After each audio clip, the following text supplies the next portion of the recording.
믿습니다. 아멘. 오늘 소예언서 9번째 시간입니다. 하나님, 제가 다 이해할 수 없어도 신뢰합니다. 시작. 하나님, 제가 다 이해할 수는 없어도 신뢰합니다. 라고 하는 제목으로 오늘 하나님 말씀 증거하겠습니다. 우리 전문맥, 우리 지난주에는 나훔서 말씀을 살펴보셨습니다. 나훔서. 하나님의 심판이 니느웨를 향했던 것 기억을 하시죠? 그래서 니느웨에 대한 심판의 선언은 오히려 유다 백성들에게는 원독자들이죠. 이 원독자들에게는 위로가 될 수 있었다라고 하는 게 나훔서의 중요한 맥락입니다. 그래서 우리가 지난주에 세 가지 기도 제목으로 함께 우리 제안을 드렸고, 오늘 또 기도자가 또 그 기도를 잊지 않고 오늘 기도의 자리에 섬긴 걸 기억합니다. 우리 한번 같이 함께 우리 지난 주간에 기도하셨던 제목들 같이 함께 쭉 읽어볼게요. 첫 번째, 시작. 환난 날에 하나님께, 둘째,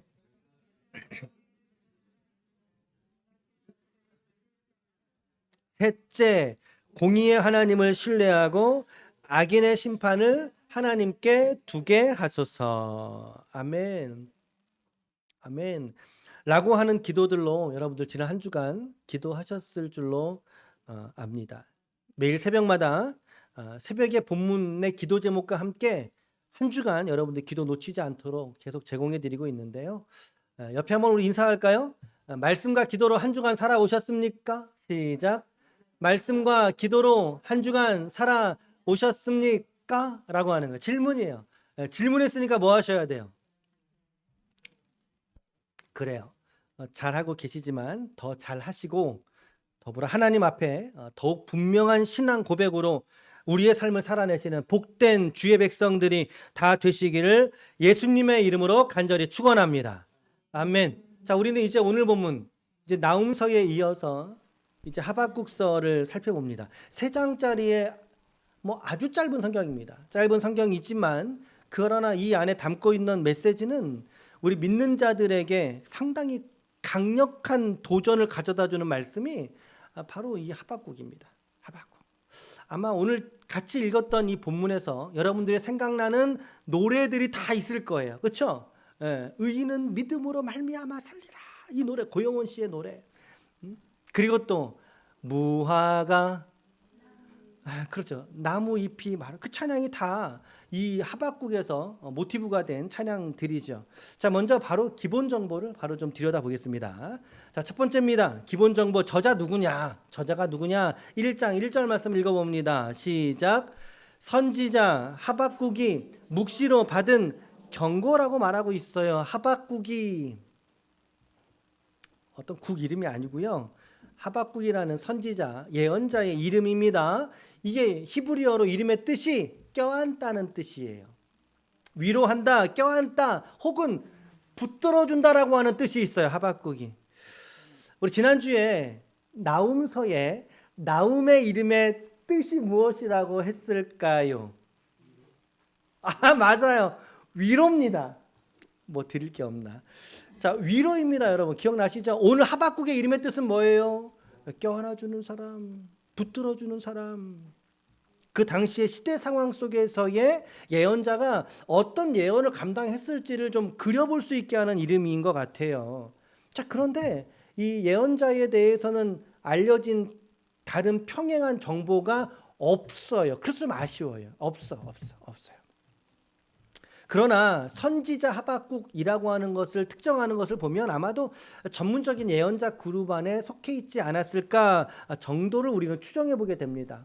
자, 오늘 좌우간 저자 누구냐? 하박국이야. 하박국 이름의 뜻은 껴안아주는 사람이란 뜻이야. 이런 맥락입니다. 두 번째, 기록연대가 언제냐면요. 기록연대. 여러분 성경책엔 기록연대 어떻게 돼 있어요? 589년 돼 있어요?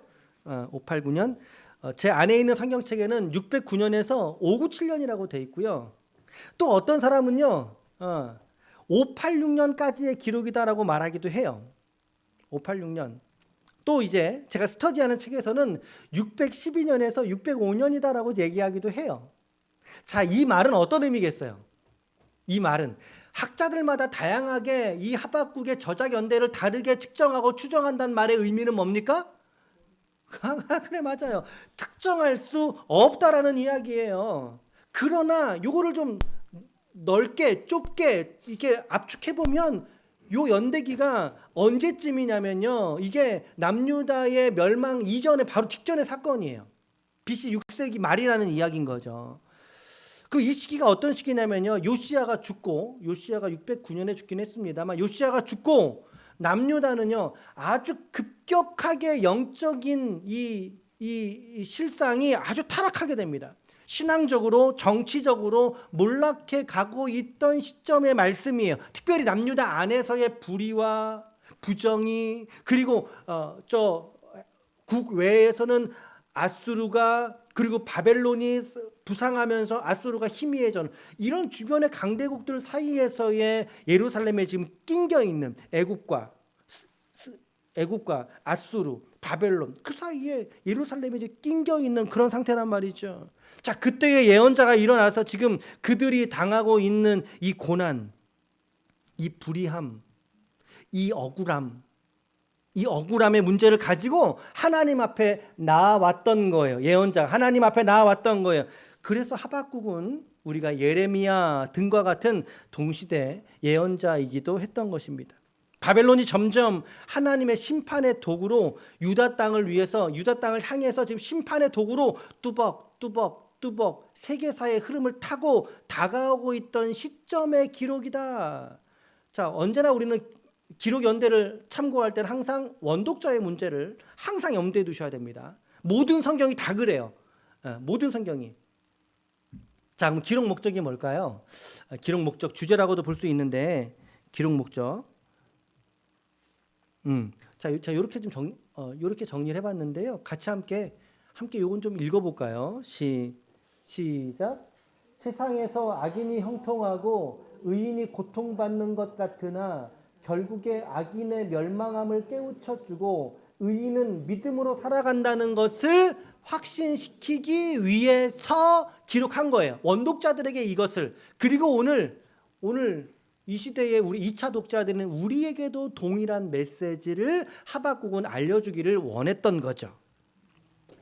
원독자들에게 이 메시지는 분명한 위로와 소망의 말씀이 되었을 게 분명해 보입니다. 자, 기록 목적까지. 네 번째는 이제 본문 구조. 3장까지니까 사실 장별 제목과도 다름이 없는데요. 아주 짧은 성경입니다. 구조가 단순하죠. 자, 1장은 질문 대답 질문이에요. 누구의 질문일까요? 하박국의 질문. 대답은 누구의 대답일까요? 하나님의 대답. 그리고 또 하박국의 질문. 그리고 2장에 가서 하나님의 대답. 질문 대답 질의응답으로 구성되어져 있고, 마지막 3장에 가서는 하박국이 찬양하는 걸로 끝나는 거예요. 그러니까 상당히 간단하고 쉽죠. 질문 대답 그리고 하박국의 찬양, 이렇게 구성되어 있다는 거예요. 그래서 어떤 분들은 상당히 심플하게 하박국 그 문단 나눕니다. 그냥 1, 2장은 하박국의 질문 이러고 끝나고 3장은 하박국의 찬양, 이렇게 단순화하면 여러분들 훨씬 더 이해하시기가 더 쉽겠죠. 자, 그래서 우리는 오늘 3장이니까 각 장마다 한 가지씩의 메시지를 도출해보고 그리고 기도 제목으로 정리하면서 말씀 좀 진행하도록 하겠습니다. 자, 첫 번째 메시지입니다. 첫 번째 메시지, 우리 1장에서 발견할 수 있는 첫 번째 메시지. 시작. 질문은 더욱 선명한 신앙으로 이끌어준다는 거예요. 질문은 이런 책이 있잖아요. 위대한 질문은 위대한 정답을 가져온다. 그렇죠? 위대한 정답은 위대한 질문에서 시작이 된다라는 말이 있어요. 우리 1장에서 2절과 3절 말씀을 읽어볼 텐데, 이것은 하박국이 하나님께 질문하는 겁니다. 질문. 2절과 3절을 같이 한번 읽어보겠습니다. 시작. 여호와여, 내가 부르짖어도 주께서 듣지 아니하시니 어느 때까지리이까? 내가 강포로 말미암아 외쳐도 주께서 구원하지 아니하시나이다. 어찌하여 내게 죄악을 보게 하시며 패역을 눈으로 보게 하시나이까? 겁탈과 강포가 내 앞에 있고 변론과 분쟁이 일어났나이다. 우리 성경에서는 질문이 문장 구조상 질문으로 들어온 건 두 가지인데 세번역에서는 명확하게 세 가지로 구분합니다. 제가 읽어드릴게요. 보세요. 살려달라고 부르짖어도 듣지 않으시고 폭력이다라고 외쳐도 구해주지 않으시니 주님 언제까지 그러실 겁니까? 어찌하여 나로 불의를 보게 하십니까? 어찌하여 악을 그대로 보기만 하십니까? 약탈과 폭력이 제 앞에서 벌어지고 다툼과 시비가 그칠 사이가 없습니다. 라는 거예요. 질문은 총 세 가지의 질문을 하고 있습니다. 주요한 내용은 언제까지 그러실 거냐는 거예요. 언제까지 그러실 겁니까? 언제까지 나로 불의를 보게 하시고 언제까지 악을 하나님 그대로 내버려 두실 겁니까? 라고 하는 질문을 하박국이 자기의 시대상에서 마치 탄식하는 마음을 가지고 하나님 앞에 질문하고 있는 거예요. 질문하고 있는 거예요. 자, 원독자들의 상황을 조금 더 살펴볼까요? 원독자들의 상황은요. 자, 요시야. 우리가 지난 금요일 날로 역대하 본문이 다 끝났어요. 역대 본문이 끝나고 금요일 저녁에 에스라 본문 다시 시작했거든요. 모두 다 역대기 역사서입니다. 자, 원독자들의 상황에서는 요시야, 마지막 남유다의 선한 왕. 자, 긴급 퀴즈. 남유다의 가장 선한 왕 3명의 이름은 무엇일까요? 여호사밧, 그리고 히스기야, 그리고 마지막 한 명이 요시야입니다. 마지막 한 명이 요시야. 물론 이건 저의 관점입니다. 어떤 분은 이제 아사를 넣기도 하고 좀 다르게 보기도 하지만 저의 묵상에서는 그래, 여호사밧, 히스기야, 요시야입니다. 그 마지막 요시야가 죽고 나서 22년 6개월 10일 만에 남유다가 멸망해 버린 거예요. 아주 상당히 급속하게 기울어지는 거죠. 자, 요시야가 애굽의 느고가 아수르를 도와주기 위해서 갈그미스라는 곳으로 이제 원정을 같이 떠나던 길이었어요. 바벨론이 아수르를 치려고 했는데 애굽이 아수르를 도와주려고 올라가는 길에 그거를 막으려고 요시야가 무기또에서 막다가 화산에 맞아서 죽지 않습니까? 죽어버렸단 말이에요. 누가 죽었어요? 왕이 죽었어요. 그냥 개인이 죽은 게 아니라 왕이 죽었어요. 또 누가 죽었어요? 의인이 죽은 거예요. 선한 왕이 죽은 거예요. 그리고 나서 남유다는 하스, 김, 긴, 기야가 왕위에 오르지만 모두가 다 악한 왕들이잖아요. 백성들은, 아니 예언자는 어쩌면 이 요시야의 죽음을 보면서 의인이거든요. 근데 무기또에서 그처럼 정말 저는 이해가 안 가요. 진짜 이 상황은 왜 갔는지, 그리고 이런 단순한 실수를 하나님은 왜 그의 죽음으로 받으셔야 했는지 저는 다 이해 안 가요. 그러니 저도 이해 안 가는 상황에 오늘 예언자 하박국은 요시야의 죽음을 보면서 이해했을까요? 아닐 거라는 거죠. 하나님, 이토록 신앙개혁의 위대한 왕이 39살에 죽었어요. 젊은 나이에. 어떻게 이럴 수 있습니까, 하나님? 요시야의 죽음에 대해서 저도 잘 모르겠습니다. 저도 잘 모르겠어요. 하박국도 물론 이 본문의 상황은 요시야만의 죽음을 본 것은 아니겠습니다만은 그럼에도 불구하고 이 국가 정세가 지금 바벨론이라고 하는 거대 제국이 힘과 무력을 가지고 부상해서 약소 국가들을 하나하나 야금야금 먹어오던 때입니다. 유다를 향해서 그와 같은 폭력으로 행하지 않습니까? 그 이유를 하박국은 모르겠는 거예요. 왜 요시야가 죽었는지, 왜 하나님은 이 바벨론과 같은 악한 대형 악을 그냥 두고 계시는지, 그것을 보면서 예언자는 그냥 그런가 보지, 뭔가 있겠지, 하나님 그런가 보지 라고 넘어간 게 아니었어요. 하나님 왜? 라고 말하지 않습니까? 하나님 왜? 라고 하는 질문을 무려 창조주 앞에 가지고 나아가더라는, 하나님 왜? 왜 하나님 참으십니까? 왜 저에게 이 꼴을 보게 하십니까? 물론 이것은 하박국의 원망이나 불평이 아니에요. 원망과 불평이 아니라 그의 탄식이요, 더 나아가서 근본적인 이유, 하나님의 섭리를 묻는 그 섭리 역사를 하박국은 알고 싶었던 거죠. 어찌해서 하나님 침묵하십니까? 라고. 대략 이것은 그래서 하나님을 향한, 하나님께 매달리는 하박국만의 방식이었던 거예요. 이 질문을 통해서 하나님을 붙잡고 싶었던 거예요. 여러분 좀 이해가 되십니까? 오히려 하나님 붙잡고 싶었던 거라고요. 오늘 우리의 삶도 마찬가지라고 생각합니다. 오늘 우리 인생과 삶 속에 일어나는 사건 사고들이 있어요. 또 갑자기 감당하기 어려운 변동적인 상황들이 있어요.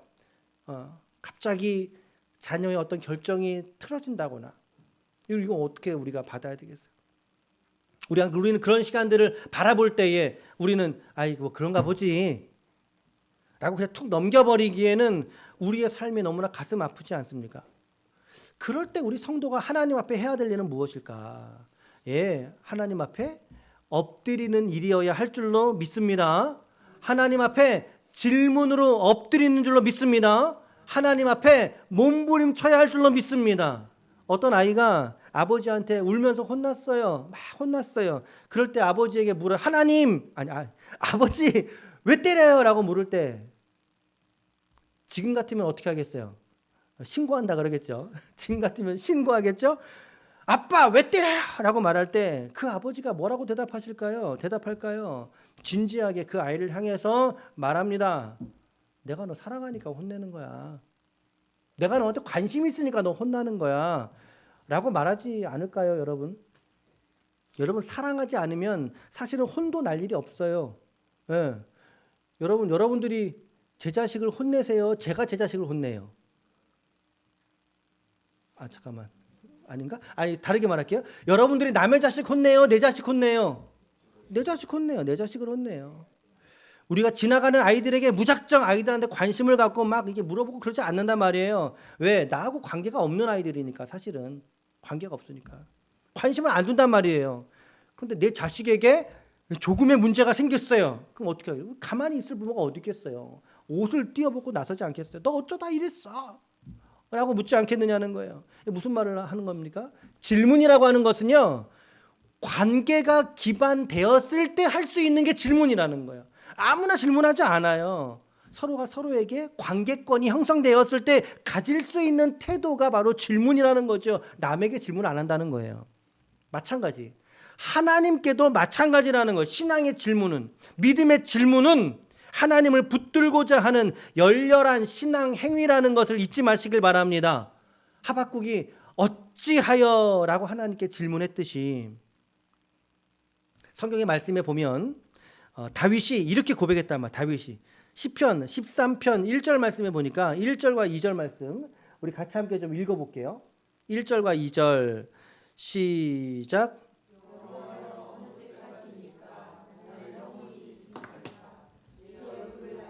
어느 때까지 숨기시겠나이까?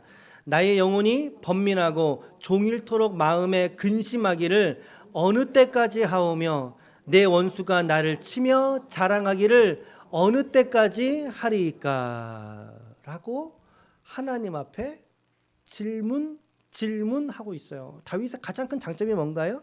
하나님을 사랑한다는 것입니다. 그래서 남유다의 모든 왕들의 선함의 기준은 다윗처럼 살았느냐가 기준이 된 사람이에요. 신앙의 기준점이 된 사람이 다윗이에요. 그런데 다윗이 그의 왕위에 있을 때 잘하기만 했나요? 아니란 말이에요. 다윗의 죄가 크게 두 가지 또 있잖아요. 뭐하고 뭐 있어요?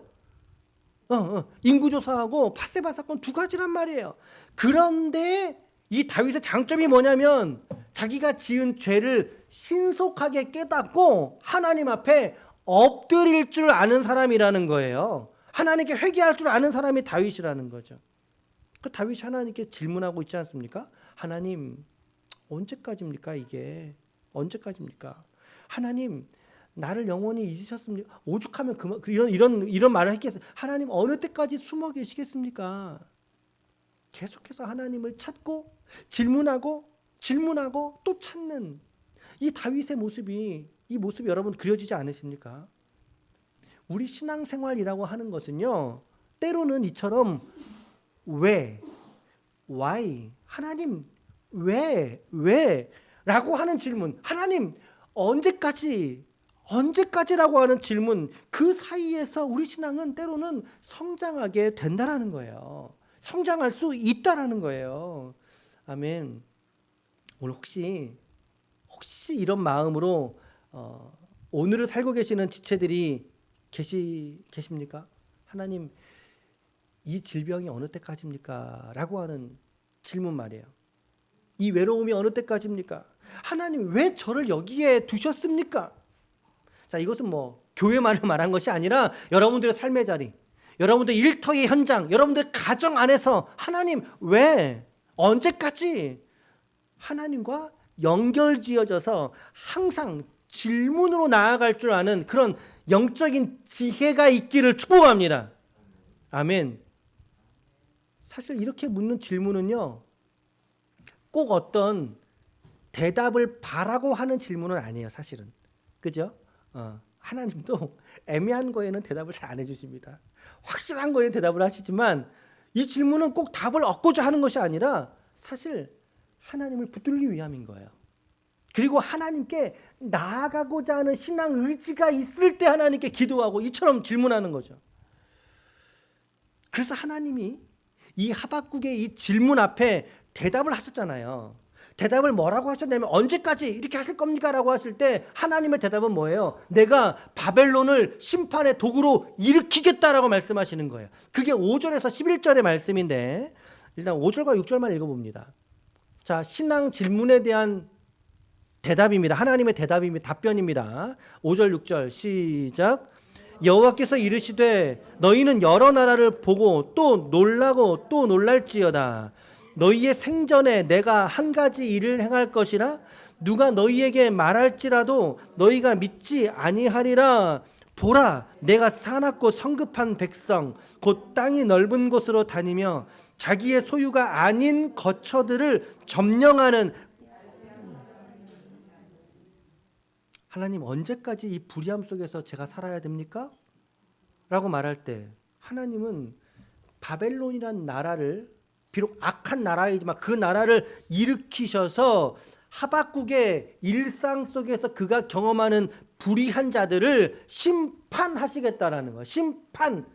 그러니까 남유다의 멸망의 도구로 하나님께서 바벨론을 들어 사용을 하시겠다라는 말씀을 답변으로 하신 거죠. 하박국의 첫 번째 질문에. 그 질문을 듣더니 하박국이 이제 두 번째로 질문하는 거예요. 그 내용이 1장 12절로 17절인데요. 자, 다 읽지는 않고요. 17절만 우리 한 절만 좀 읽어봅시다. 시작. 그가 그물을 떨고는 계속하여 여러 나라를 무자비하게 멸망시키는 것이 오르나이까라고 물어요. 하나님, 그래요. 바벨론 일으킨 거 주님, 오케이, 알겠습니다.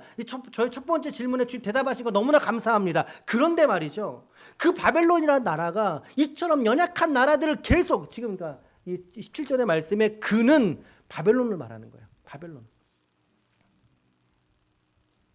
그 무자비한 그들의 정복 전쟁의 양상을 하박국은 떠올리고 있는 거죠. 이런 악한 자가 계속해서 땅을 넓히고 전쟁에서 승리하고 뭐죠? 형통한 거예요. 우리식으로 말하면. 저 악한 자가 이렇게 형통한 게 하나님, 그러면 이게 옳습니까? 라고 하나님께 묻는 거죠. 악한 자가 형통하고 번성하는 것이 옳단 말입니까? 그래서 이번에는 하나님이 즉시로 대답해 주지는 않으신 것 같아요. 하나님이 잠시 좀 너가 깨닫기를 바란다, 뜸을 들이고 있던 차일까요? 그래서 하박국은요, 성루는 지금의 망대입니다. 망대. 우리 전망대 높이 올라가잖아요. 당시에 성에도 저 멀리 누가 오는지 봐야 되잖아요. 그래서 망대 위에 올라가서 하나님의 응답을 내가 기다릴 거야 라고 말하고 있죠. 그게 2장 1절이에요. 2장 1절 시작. 내가 내 파수하는 곳에 서며 성루에 서리라. 그가 내게 무엇이라 말씀하실는지 기다리고 바라보며 나의 질문에 대하여 어떻게 대답하실는지 보리라 라고 결단하는 거예요. 결단을.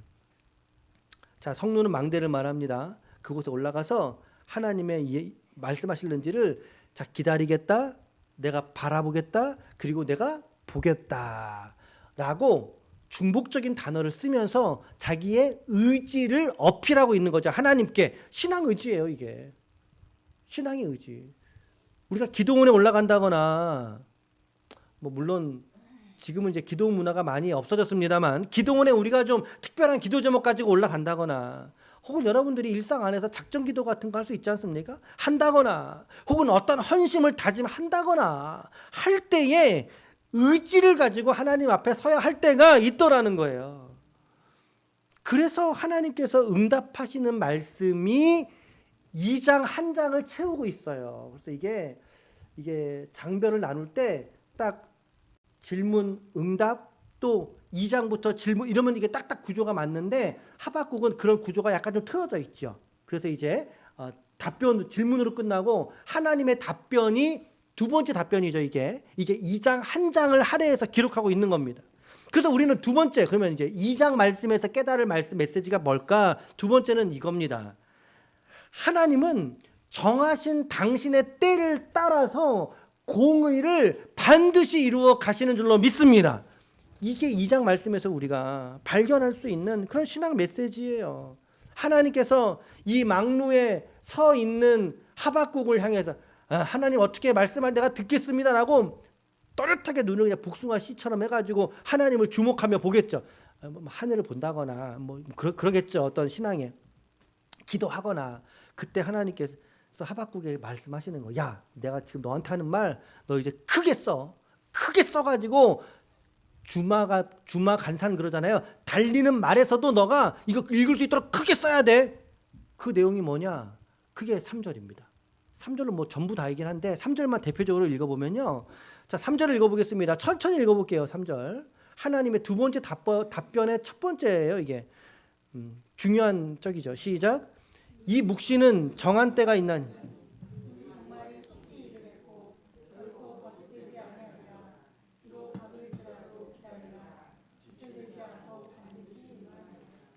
아멘. 아멘. 반드시 응하리라 되어져 있어요. 사람의 눈에 보기에는 더디 보일 수 있단 말이에요. 더디 보일 수 있어요. 당연해요. 왜? 하나님의 시간관념과 우리 인간의 시간관념이 다르기 때문입니다. 다르기 때문에 가장 대표적으로 이때가 다르다는 것의 증거는 천지창조 사건에 있어요. 낮이 되고 밤이 되니 낮이 되고 우리 그래서 6일 동안의 창조잖아요. 근데 그것은 하루의 창조가 아니라는. 우리의 원데이는 나중에 이제 원력이 발달되면서 우리가 정립된 개념이고 그 하루는 성경 속의 하나님의 하루는 인간의 천년과 같고 하나님의 천년은 우리의 천년은 하나님의 하루와 같다라고 하는 표현처럼 이 시간이 달라요. 하나님의 때와 우리의 때가 다르다는 거예요. 그래서 우리는 더디 오는 것처럼 보인다. 우리 금요일 밤 시간에 말씀 전할 때 우리의 삶을 바라볼 때는 스탑이라고 느껴지지만 그럼 하나님의 관점에서 우리의 삶의 관점이 스탑이 아니라 하나님이 리셋하시는 관점이다라고 이 두 단어를 좀 적용하면서 말씀드렸거든요. 여기도 비슷하게 이 맥락이 적용될 수 있다고도 생각을 합니다. 하나님은 반드시 이 불의함의 대가, 저 바벨론의 불의함의 대가를 하나님은 치르게 하실 거야. 반드시 응할 거야 라고 말하는 거예요. 그러나 하박국아 너의 오늘, 너의 지금은 너가 바벨론이 망하는 걸 기대하면서 살아가는 게 너의 삶이 아니라 하박국아 너는 그러므로 4절 이렇게 연결시켜야 돼요. 3절을 읽고 3절의 대비로 4절을 갖다 붙여서 읽으셔야 돼요. 우리가. 자, 그럼 방금 맥락 설명해 드렸고 4절 그럼 읽어보겠습니다. 자, 4절 시작. 보라 마음이 교만하여 그 속에서 정직하지 못하나 의인은 믿음으로 말미암아 사는 거야. 어떤 믿음이에요? 하나님이 불의를 심판하신다라고 하는 그 말씀을 붙들고 살아가는 그 믿음으로 살아가야 된다라는 거예요. 동의하십니까? 동의하십니까? 믿음으로 살아간다는 것. 이게 얼마나 고귀하고 얼마나 소중한 일입니까? 하나님은 이 하박국의 절규 속에서 이처럼 복음의 심장과 같은 언어를 지금 드러내신 거예요. 그렇게 가르쳐 주신 거예요. 의인은 그게 믿음으로 사는 존재야. 그래서 바울이 이 말씀을 무려 두 군데에서 로마서와 갈라디아에서 이 말씀을 그대로 인용합니다. 그리고 무명의 기자인 히브리서 기자가 히브리서 말씀 이 구절을 그대로 인용합니다. 마틴 루터가요 종교개혁의 기치를 올릴 때에 로마서의 이 한 말씀 의인은 그 믿음으로 말미암아 사는 거야. 행위가 행함이 아니라 이 말씀에 그가 마틴 루터가 우리 시체말로 꽂혀가지고 이 한 말씀을 붙들고 그가 종교개혁의 기치를 올린 거 아닙니까? 여러분들 이 말씀 우리는 지금 위대한 복음의 헌장을 함께 보고 계시는 거예요. 세상은 다 이해되지 않습니다.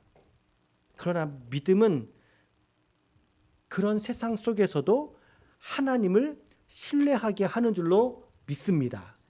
이게 믿음의 힘이에요. 믿음의 힘.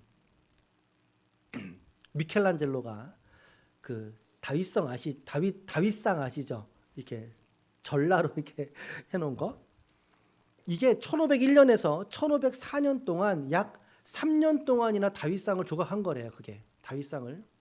그러니까 늘 조각을 하면서 하는 말이 뭐였냐면, 아직 너희들에게는 안 보이지. 너희들에게 안 보이지만 그러나 나는 점점 완성을 향해서 가고 있어. 다윗상을 조각해 가면서 옆에 있는 사람들은 못 보잖아요. 저거 뭘 만드는 거야, 저게 지금? 그럴 거 아닙니까? 그러나 미켈란젤로의 마음에는 있는 거야. 완성을 향해 가고 있는 거예요. 이 말을 하면서 조각을 했다라는 거예요. 아직 보이지 않지만 그의 머릿속에 전체를 아우르는 다윗의 형상을 품고 있지 않겠습니까? 마찬가지라는 거죠. 오늘 우리는 인생도 마찬가지. 나의 인생이라고 하는 대리석을 오늘 하나님은 조각해 가고 계시는 줄로 믿습니다. 근데 지금은 잘 안 보인다 이 말이에요. 잘 안 보여요. 이 조각이 어떤 조각이 될지는 안 보여요. 그러나 믿음은 뭐라고 말합니까? 하나님이 나의 인생이라는 대리석을 조각해 가고 계신다라고 마음으로 받는 거예요. 그러므로 반드시 완성된 작품으로 내 인생을 만들어 가실 것이다 라고 하는 것이 우리의 믿음이어야 할 줄로 믿습니다. 그래서 믿음은 히브리서 11장 1절 시작. 믿음은 시작. 보이지 않는 것들에 그렇게 말하는 거예요. 믿음이 아니고선 볼 수가 없는 거예요. 그러니까 연결되십니까 여러분? 한번 따라하시길 바라요. 하나님은 내 인생을 오늘도 조각하고 계십니다. 동의하십니까? 아멘. 히브리서 10장 36절입니다. 시작. 너희에게 인내가 필요함은 너희가 하나님의 뜻을 행한 후에 약속하신 것을 받기 위함이라. 믿음은 하나님의 때를 따라 이루신다는 공의를 믿는 것입니다. 현실의 논리를 뛰어넘어서 하나님의 때를 신뢰하게 하는 용기가 믿음인 줄로 믿습니다. 아멘. 아멘. 마지막 세 번째 메시지입니다. 3장을 통해서 정말 유명한 단락이지 않습니까? 자, 그러므로 성도여, 그러므로 시작. 환경이 아니라 하나님으로 말미암아. 그래요. 하나님으로 말미암아. 하나님 때문에 기뻐하라. 라고 하는 게 3장의 메시지요. 신앙 도전이요. 우리 믿음의 결론이에요, 여러분. 결론. 이 하박국의 신앙 고백은 결국에 마지막 3장에서 터지게 됩니다. 찬양의 입술로 터지게 됩니다. 자, 1장과 2장에서는 하박국에게 아직 확신이 없었나 봐요. 질문하고 응답받고 질문하고 응답받잖아요. 그런데 하박국은 3장에서 그 응답들을 마음에 품고 하나님을 찬양하기로 결정하더라는 거예요. 답을 찾아 헤매던 하박국이 하나님의 말씀을 붙들고 이제는 신뢰의 자리에 서게 될 때 그가 할 수 있었던 것은 바로 찬양이더라는 것입니다. 찬양이더라. 그래서 3장 한번 펼쳐보세요, 여러분. 성경책 보시면 이게 2절부터 19절까지가 한 장 전체가 다 이게 뭐 여기 기도라고 되어져 있는데 노래입니다. 이게 19 형태로 되어져 있는 노래예요. 그래서 마지막에는 지휘하는 사람을 내 수금에 맞 이렇게 돼 있잖아요. 이 노래는 돼 있잖아요. 사실 이거 전부 다 읽으면 좋은데요. 우리 뭐 다 읽기보다 좀 몇 구절만 좀 발췌해서 읽을게요. 자, 2절 읽어보겠습니다. 2절. 여러분 혹시 이렇게 구절들 설명해 드릴 때 성경책에 마킹을 좀 하면서 보시나요? 좀 그러시면 더 좋을 것 같아요. 제 생각에. 나중에 또 보실 때도 이제 묵상하고 중요한 구절로 우리가 좀 생각하는 구절들이니까. 자, 3장 2절입니다. 시작. 여호와여, 내가 주께 대한 소문을 듣고 놀랐나이다. 여호와여, 주는 주의 일을 이 수년 내에 부응하게 하옵소서. 이 수년 내에 나타내시옵소서. 진노 중에라도 긍휼을 잊지 마옵소서. 이 수년 내에 부응하게 하옵소서. 정말 간절히 바라는 말씀이고 우리 사모하는 말씀이지 않습니까? 13절. 13절 시작. 주께서 주의 백성을 구원하시려고 기름 부음 받은 자를 구원하시려고 나오사 악인의 집에 머리를 치시며 그 기초를 바닥까지 드러내셨나이다. 셀라. 아멘. 말씀을 읽으시면서 이 하박국의 이 노래에 대한 감격 속으로 함께 좀 더 들어가시면 좋을 것 같아요. 자, 16절로 읽읍시다. 16절 시작. 내가 들었으므로 내 창자가 흔들렸고 내 목소리로 말미암아 내 입술이 떨렸도다.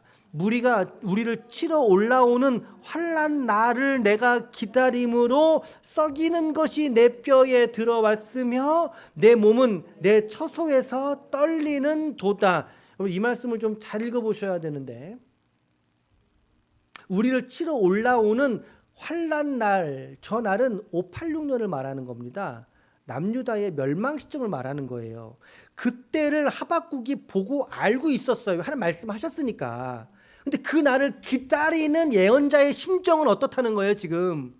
썩이는 것이 내 몸에 들어와서 뼈가 녹을 지경이라는 거예요. 지금 하박국의 마음이 얼마나 괴롭겠어요. 이 말씀 제가 세번역으로 다시 한번 읽어드릴 텐데, 세번역을 읽을 때 한번 번역차를 한번 느껴보세요. 차가 제법 큽니다. 세번역이 번역차가.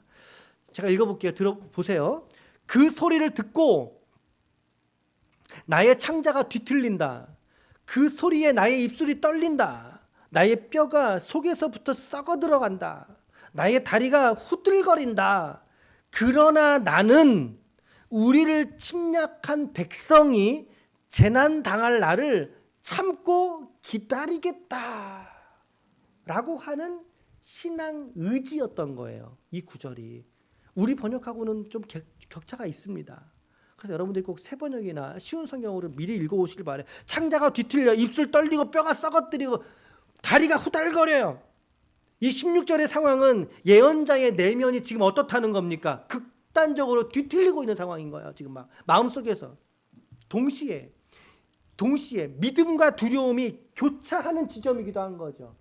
그 상황을 믿지만, 그러나 그의 삶에서의 다가오는 고난에 대한 두려움 또한 잘 보여주는 말씀인 거예요. 자, 이 상황 속에서 예언자는 결단한다는 거예요. 결단합니다. 무엇을 결단해요? 그게 우리 아까 본 그 말씀이잖아요. 그래서 여러분 이 16절 뒤에다가 내 처소에서 떨리는 도다라고 돼 있잖아요. 그리고 나서 괄호하고 그러나라고 하나 넣어 놓으세요. 그러나 비록 이렇게 연결 지으세요, 여러분. 그러면 훨씬 더 읽기가 부드럽게 연결이 됩니다. 자, 시인의 상황은 그렇다고요, 지금. 그런데 그럼에도 불구하고 그러나 비록 없고가 이제 등장합니다. 17절과 18절 시작. 비록 무화과 나무가 무성하지 못하며 포도나무에 열매가 없으며 감람나무에 소출 없으며 밭에 먹을 것 없으며 우리의 양이 없으며 외양간에 소가 없을지라도 나는 여호와로 말미암아 즐거워하며 나의 구원의 하나님으로 말미암아 기뻐하리로다. 17절을 잘 관찰해 보시면 무려 6가지의 항목인데, 이 6가지의 항목은 뭡니까? 지금 자기의 생존을 위협할 수 있는 것들을 다 말하고 있는 거예요. 위협할 수 있는 거. 열매 없으면 굶어 죽잖아요. 생활이 불가능해요. 소가 없으면 생활이 불가능해요. 생존을 위협당하는 상황을 말하는 거예요. 없다리 6가지의 내용들이. 이 고백이야말로 3장 18절 이 고백이야말로 믿음, 신앙의 최종 단계라고 우리는 볼 수 있다는 거죠. 최종 단계. 조건을 찾는 게 아니에요. 더 이상. 믿음이 연약한 자, 믿음의 초보인 사람은 언제나 신앙생활하면서 조건을 찾아다닙니다. 조건을 하나님 이거 해주시면 저거 해주시면, 거기에서 기쁨의 이유를 찾아요. 이 병 낫게 해주시면, 나 이번에 이거 잘 되면. 거기에서 기쁨의 이유를 찾는 것이 아니라 하박국은 영원한 것, 영원히 변치 않으시는 하나님, 그 하나님의 존재, 그분이 계시는 것만으로도 누리는 기쁨을 발견하게 되더라는 거예요. 마치 이것은 변신 로봇 아시죠? 변신 로봇의 마지막 최종 단계를 보여주는 것 같지 않으세요? 완전하고 온전하고 무엇으로도 변치 않는 믿음을 보여주는 그런 하박국의 도전이에요. 도전. 오늘 이 믿음이 저와 여러분들에게 실제의 진짜 믿음이 되시기를 축원합니다. 어느 청년이 두 다리를 잃어버렸어요. 그러고도 감사일기를 그가 씁니다. 하나님, 두 손으로 성경을 넘길 수 있게 해줘서 감사합니다. 이것은 하나님 안에서 나오는 고백이죠. 제가 몇 번 여러분들께 간증했던 이게 제가 경험한 실화인데, 교회 사역을 하다가 어느 집사님들에게 신방을 갔어요. 근데 그 집사님이 눈이 좀 왜 당뇨 때문에 점점 멀어지는 케이스 있지 않습니까? 그렇게 눈이 멀어지는 분이셨던 거예요. 그분이 신방을 갔는데 그분이 하시는 말씀은 뭐였냐면, 그래도 감사하다고. 뭐가 감사하세요? 그래도 가까이에서 이러고 성경을 보세요. 이러고. 그 성경을 볼 수 있는 시력은 남겨주셔서 감사하다고. 감사하다고. 야, 신방 갔다가 되려 신방을 받고 왔어요. 얼마나 은혜를 받았는지 몰라요. 근데 그분이 조금 빨리 돌아가셨어요. 그 일 이후로 얼마 안 있고 갑자기 좀 돌아가셨어요.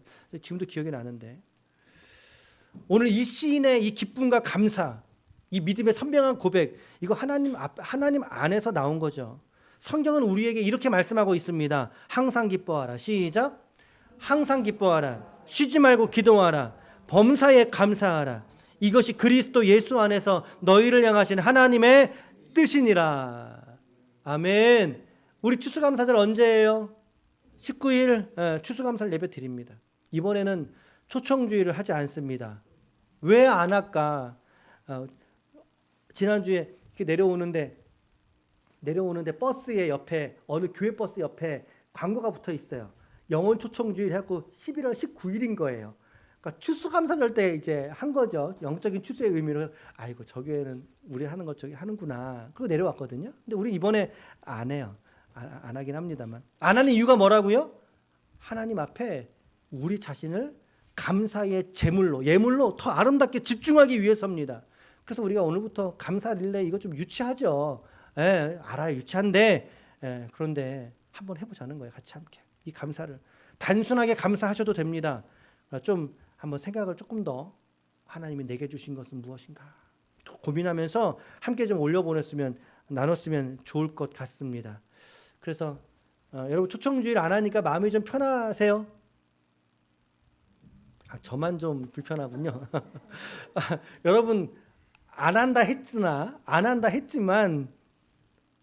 그러나 한번 마음에 잡숴 보시길 바랍니다. 한번 좀 장결자분들 좀 오시면 좋을 것 같고요.